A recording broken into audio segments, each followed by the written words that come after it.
은혜의 자리에서 1등하기라는 제목으로 오늘 하나님 말씀을 전하겠습니다.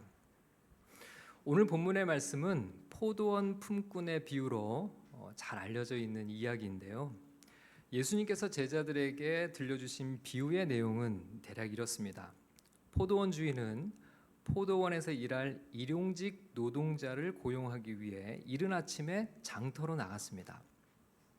이 당시 일용직 노동자는 아침 6시부터 오후 6시까지 12시간을 일했다고 해요.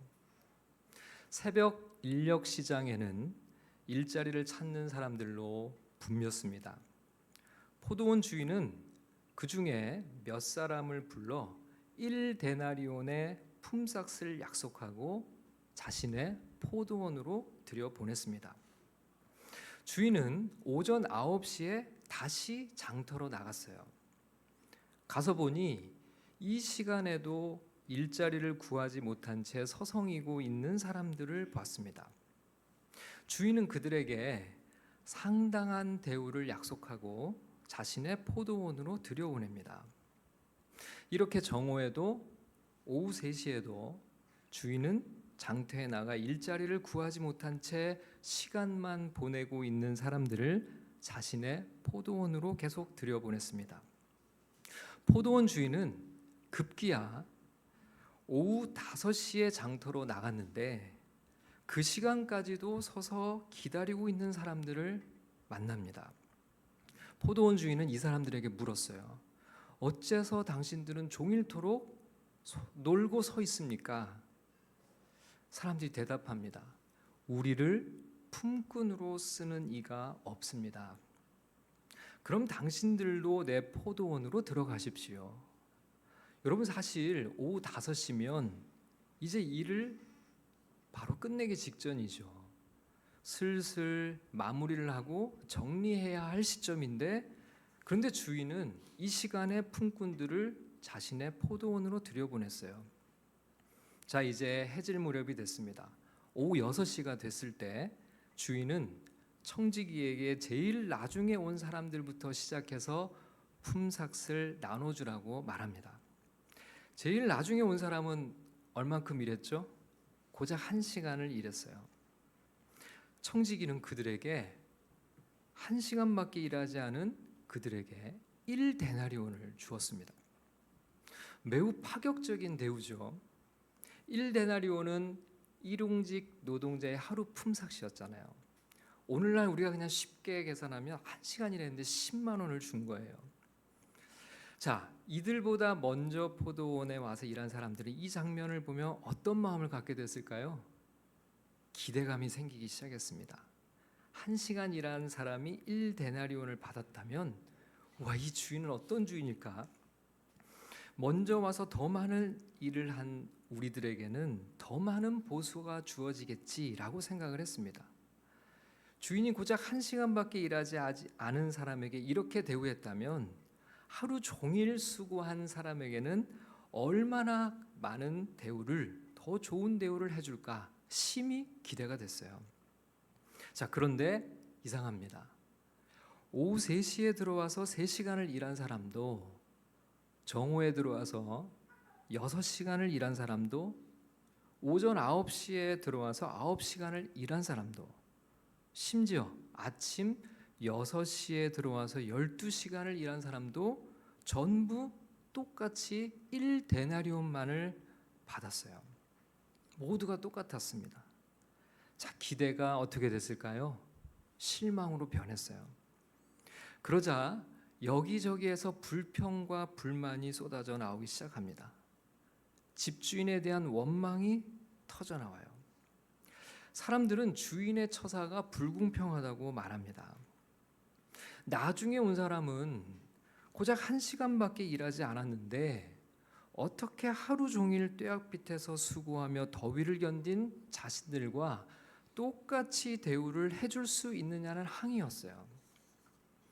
여러분 생각은 어떠세요? 이들이 이렇게 항의할 만하지 않나요?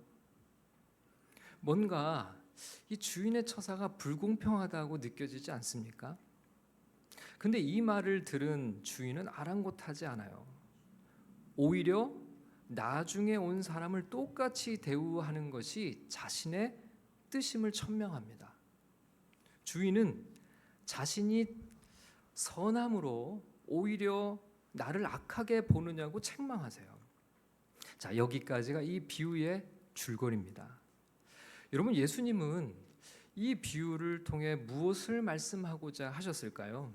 어떤 의도에서 이 이야기를 우리에게 들려주고 계실까요? 이 비유의 의미가 뭘까요?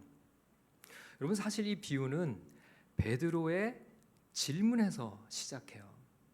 그 질문에 대한 답변으로 예수님이 이야기를 하시는 가운데 나온 비유거든요. 자, 베드로가 예수님께 이렇게 질문했습니다. 마태복음 19장 27절 말씀 우리 다 같이 한번 읽어보겠습니다. 시작.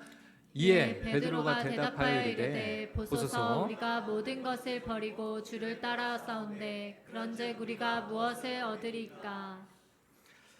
제자들은 모든 것을 버리고 예수님을 따랐는데 자신들에게 어떤 보상이 있느냐고 질문했어요. 여러분, 이 베드로의 질문을 들은 여러분의 소감은 어떠세요? 조금은 세속적이기도 하고 기복적으로 들리기도 하죠. 모든 것을 버리고 예수님을 쫓은 것까지는 참 좋은데 이젠 그럼 뭘 얻을 수 있습니까? 라고 물었어요. 여러분, 이제 얼마 후면 예수님은 십자가를 지실 시간표가 다가오고 있습니다. 그렇다면 제자들은 예수님께 3년을 배우고 훈련을 받았는데요. 아직까지도 이 정도 수준밖에 되지 않느냐고 저는 예수님께서 베드로를 야단치실 줄 알았어요. 야, 네가 그런 걸 바라고 나를 쫓았니? 하지만 예수님은 제 예상과는 다르게 베드로와 제자들에게 이 질문을 아주 친절하게 그렇게 대하세요. 자, 예수님은 이렇게 대답하십니다. 너희에게 큰 보상이 있다. 그것도 아주 많이 있다. 자, 다 같이 한번 우리 마태복음 19장 28절과 29절 말씀 읽어볼까요? 시작. 예수께서 이르시되 내가 진실로 너에게 이르노니 세상이 새롭게 되어 인자가 자기 영광의 보좌에 앉을 때 나를 따르는 너희도 12보좌에 앉아 이스라엘 12지파를 심판하리라. 또 내 이름을 위하여 집이나 형제나 자매나 부모나 자식이나 전토를 벌인 자마다 여러 배를 받고 또 영생을 상속하리라.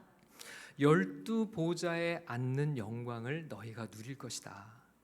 너희가 버린 것에 여러 배를 받을 것이다. 또 영생을 상속할 것이다.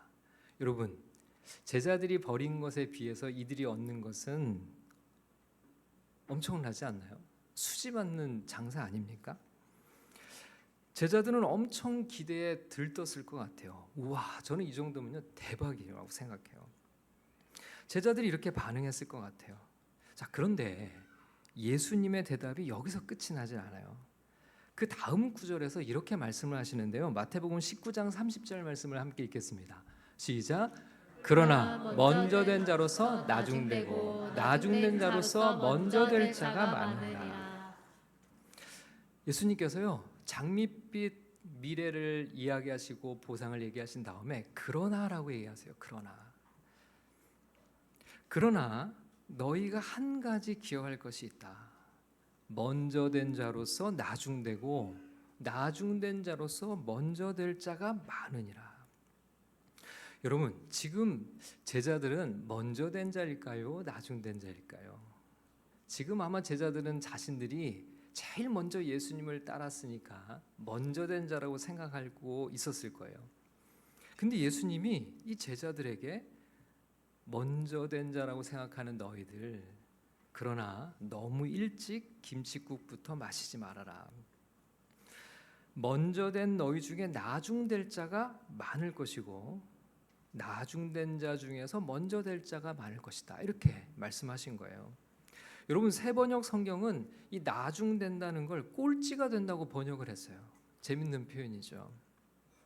최고의 보상을 받을 줄 알았는데 꼴찌가 될 수도 있다는 거예요. 여러분, 꼴찌가 되면 보상은 어떻게 되는 거죠? 그 장밋빛 보상은 어떻게 되는 건가요? 받을 수 있는 건가요? 자, 이런 위기감을 조성하신 예수님께서 그 다음에 들려주신 비유가 바로 오늘 우리가 읽은 본문의 말씀입니다. 예수님은 이 비유의 말씀을 통해서 먼저 된 자 중에 나중될 자가 누구인지를 이야기하세요. 자, 이들이 누굴까요? 먼저 된 자 중에서 나중될 자가 누군지 살펴보겠습니다. 자, 10절과 11절 말씀을 같이 읽어보겠습니다. 시작. 먼저 온 자들이 와서 더 받을 줄 알았더니 그들도 한 데나리온씩 받은지라. 받은 후 집주인을 원망하여 이르되. 자, 여기 보시면 집주인을 원망하는 사람이 나와요. 자, 누구죠? 먼저 온 자들이었습니다. 아마 제일 원망이 심했던 이들은 짐작이 가죠. 아침 6시부터 오후 6시까지 12시간을 일한 사람들이었을 거예요. 이들이 뭐라고 원망하는지 한번 들어볼까요? 12절 말씀을 읽어보겠습니다. 시작. 나중 온 이 사람들은 1시간밖에 일하지 아니할거늘 그들을 종일 수고하며 더위를 견딘 우리와 같게 하였나이다. 여러분, 먼저 온 자들이 집주인을 원망하는 말의 내용이 뭔가요? 나중 온 사람들과 먼저 와서 수고하며 일한 자신들을 똑같이 대우한 것, 그것 때문에 이들은 화가 나 있어요. 여러분, 이 사람들이 화가 난 이유는 아주 단순합니다. 1시간밖에 하지 않은 사람과 12시간을 일한 자신들을 어떻게 똑같이 대우할 수 있냐는 거예요. 자신들을 더 대우해 주든지 아니면 최소한 저 사람들을 덜 대우해 주든지, 그래야 공정하다는 거죠. 근데 여러분, 이들의 이야기가 여러분 마음속에는 어떻게 들리나요? 저는 아무리 들어도 이 얘기가 틀린 이야기 같지 않아요. 오히려 제 마음에 딱 맞아요. 여러분, 이게 인간의 마음이죠.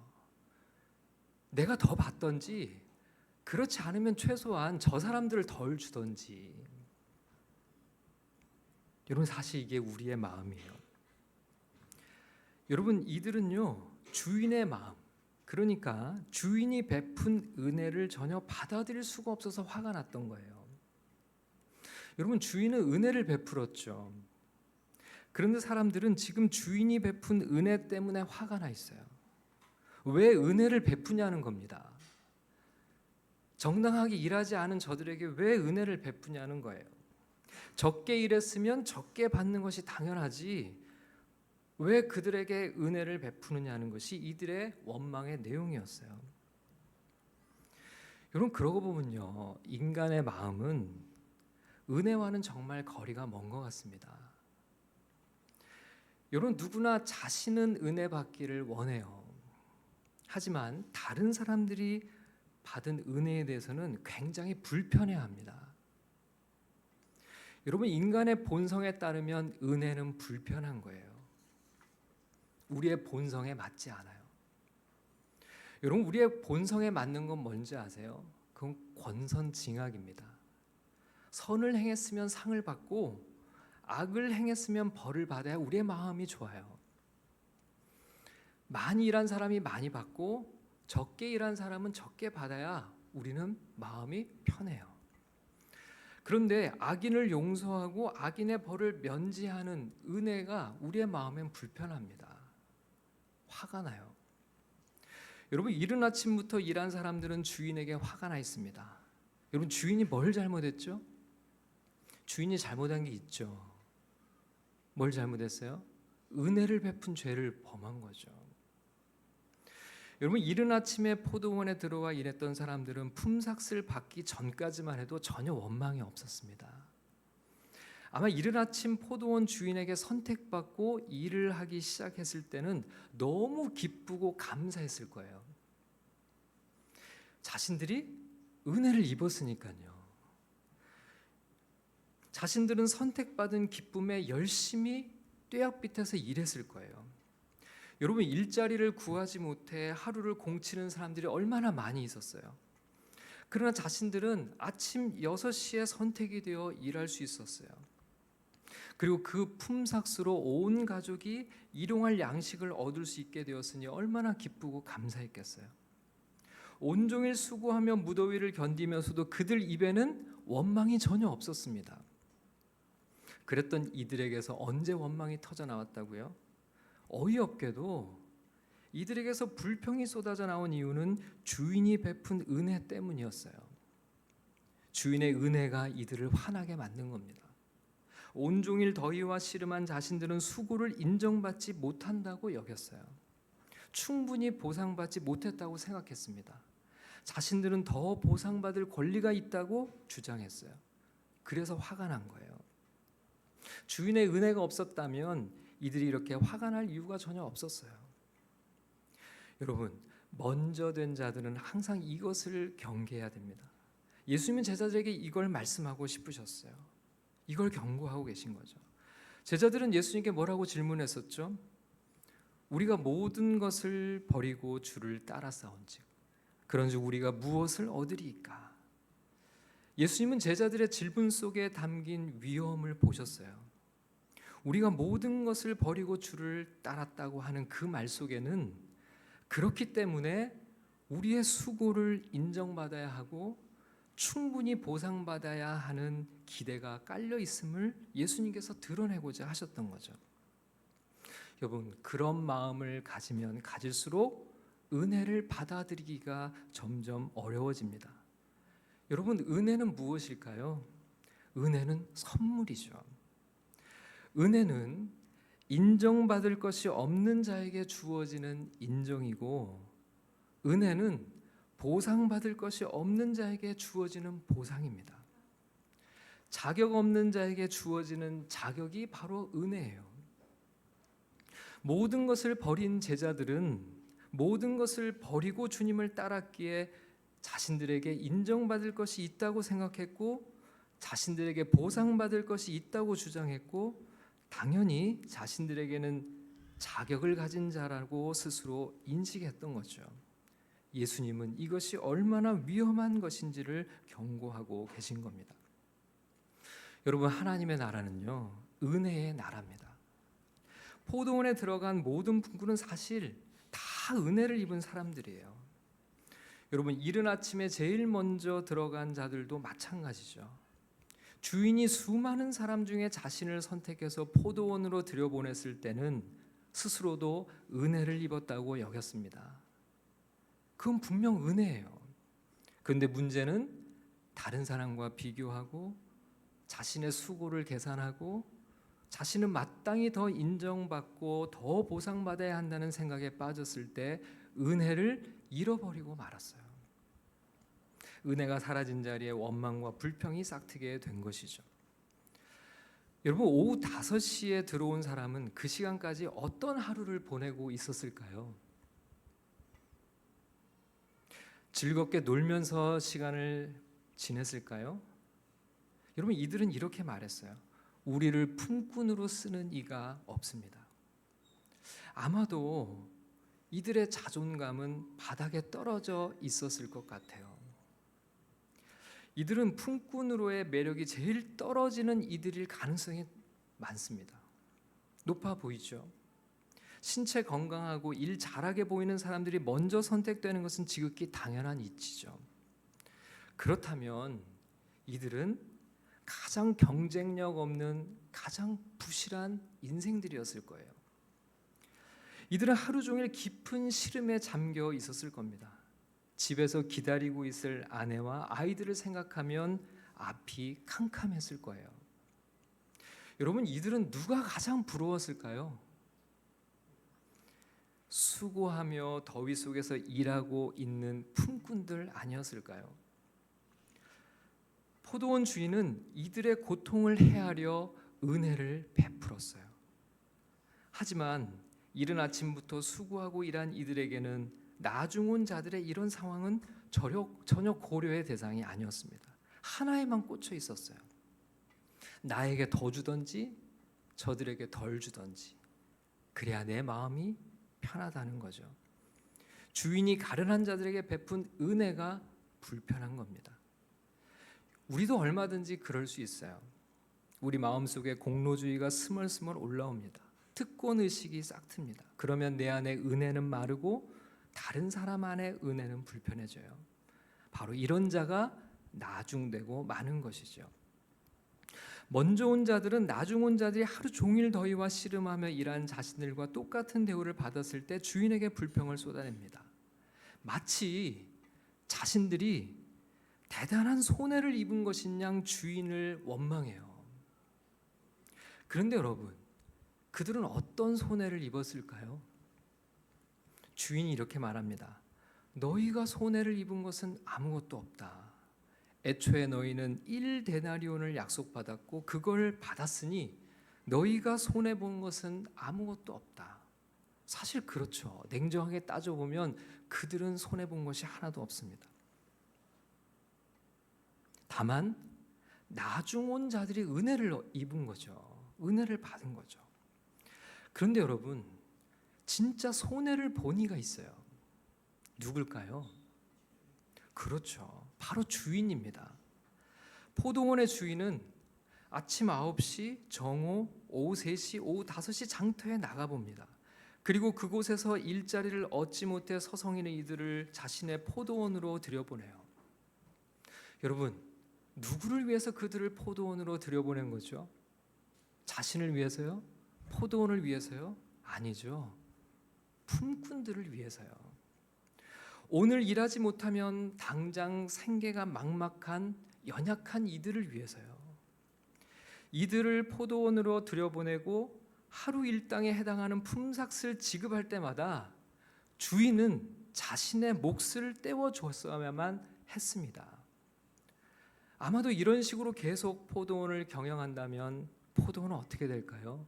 언젠가는 망할지도 몰라요. 먼저 온 자들은 마치 자신들이 대단히 희생을 한 것인 양 원망을 쏟아냈지만 진짜 희생한 이는 그들이 아니었어요. 진짜 희생한 분은 주인이었죠.